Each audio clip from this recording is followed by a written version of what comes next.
Probate is the government process for taking over the management and distribution of your assets once you become incapacitated or pass away. There are two types of probate. There's lifetime probate, which comes in the forms of guardianships and conservatorship proceedings where the court will appoint an individual to act on behalf of an incapacitated person. And then there's death probate. Death probate occurs after an individual passes away and their family members need to petition the court in order to distribute the assets of their loved one.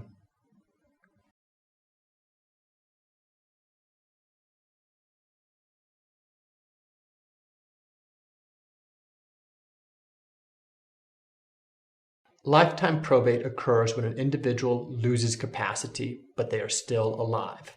There are two forms of lifetime probate. There are guardianships. This is where an individual who has become incapacitated has the court appoint a guardian to act on their behalf for making medical decisions and decisions related to where that incapacitated individual should live. The second form of lifetime probate is a conservatorship. A conservatorship occurs when the court appoints a conservator to act on behalf of an incapacitated adult for making financial decisions. You can avoid the need to go through a guardianship and conservatorship by creating a complete set of incapacity documents. The following documents should be included when you do your incapacity planning. The first is a financial power of attorney. A financial power of attorney says that if you become incapacitated, that the individual you have named in your financial power of attorney can step in and take over the management of all of your financial affairs. The next document that you need to plan for your incapacity so that you can avoid the need for a court-supervised guardianship proceeding is a medical power of attorney.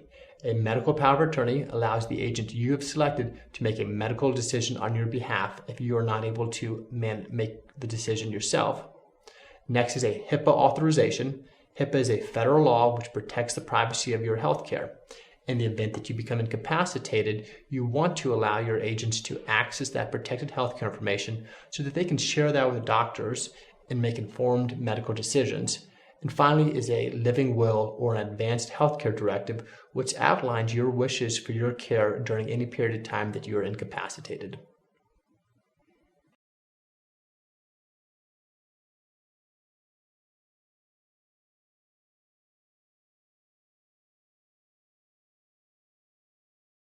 Death probate occurs after an individual passes away and they still hold assets in their own name.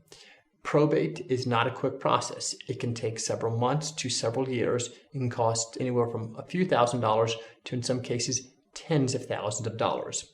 During probate, you will first need to petition the court to have a personal representative appointed. That personal representative will be in charge of gathering all the assets of the decedent, then paying off any debts or settling any debts that the decedent may have owned, then distributing those assets to the beneficiary. In order to avoid probate, I recommend many of my clients create a revocable living trust. A revocable living trust, unlike a will is a ticket to the probate court. A revocable living trust will allow you to pass your assets outside of the probate court to the beneficiaries you have selected, and your beneficiaries will not receive that inheritance until you want them to receive it.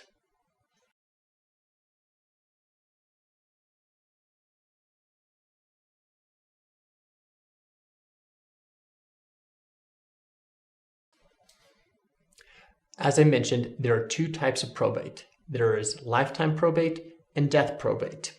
In order to avoid lifetime probate, which comes in the form of guardianships and conservatorships, you can create a financial and medical power of attorney. A financial and medical power of attorney, these are documents which you sign where you select the individual you want to act on your behalf if you're not able to make your own financial or medical decisions. Next, in order to avoid probate after you pass away, you should consider creating a revocable living trust. If you don't have any estate plan whatsoever, or if you simply have a last will and testament, your family will probably need to go through the probate court. Probate can be avoided by transferring your assets while you're alive to a revocable living trust. A revocable living trust will allow you to control your property while you're still alive, and then after you pass away, it will pass your assets outside of the probate court to the beneficiaries you have selected, and it will distribute the money at the time that you want your beneficiaries to receive their inheritance.